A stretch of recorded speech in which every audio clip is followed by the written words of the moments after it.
Welcome to Face Islam, the program dealing with the subject of Islam in today's world, how we understand it and apply it, and the best advice for Muslims everywhere. I want to talk about a word today. It's kind of popular in some circles of Muslims around the world, Arabic word, Aqeedah. Aqeedah. What is Aqeedah? By the way, just being able to say an Arabic word doesn't mean you really know what it means. Aqeedah is the essence of the belief in Islam. It is the total composition of everything we believe is in our Aqeedah. The correct Aqeedah, of course, is what we're looking for, the correct belief system. To believe in Allah is obviously the beginning of it, but to know that Allah has no partners is critical to have the right understanding, that He is not dwelling in His universe, rather He is outside of His universe, and there's nothing like Him anywhere in this universe. Some people will say, well, you know, Allah, He's everywhere. No, we say His knowledge is everywhere. His mercy is everywhere.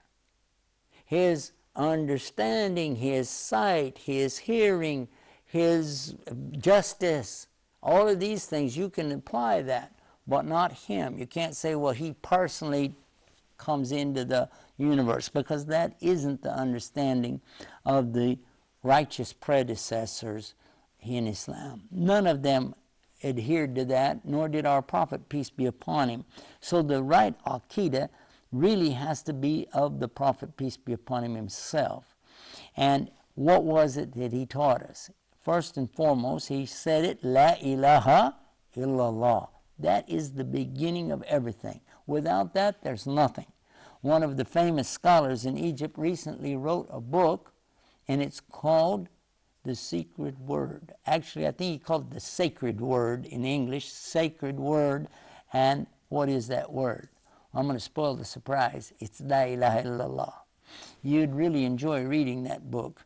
Now, it explains clearly the meaning of La ilaha illallah. There is none anywhere in the universe worthy of any of my devotion, my worship, my commitment, my love, except the one and only who is worthy of all of it, and that's God Himself.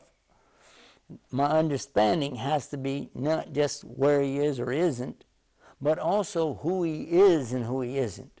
There's a couple of key verses in the Quran. If you refer to them, it really helped you. It helped me to get started, you know.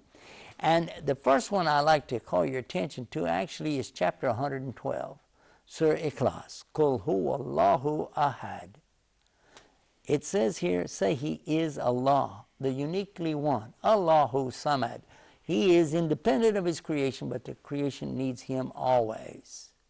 Lam yalid wa lam yulad. He's not the father or parent of anything or anybody, and He's not the son or daughter of anything or anybody.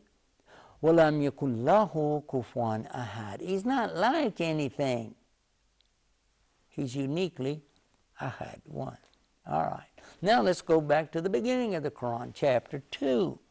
And this in verse number 255, called Ayatul Kursi. Do you know it says it real clear? أعوذ بالله من الشيطان الرجيم. الله لا إله إلا هو الحي القيوم لا تأخذه سنة ولا نوم له ما في السماوات وما في الأرض من ذا الذي يشفع عنده إلا بإذنه يعلم ما بين أيديهم وما خلفهم ولا يحيطون بشيء من علمه إلا بما شاء وسع كرسيه السماوات والأرض ولا يؤوده حفظهما وهو العلي العظيم.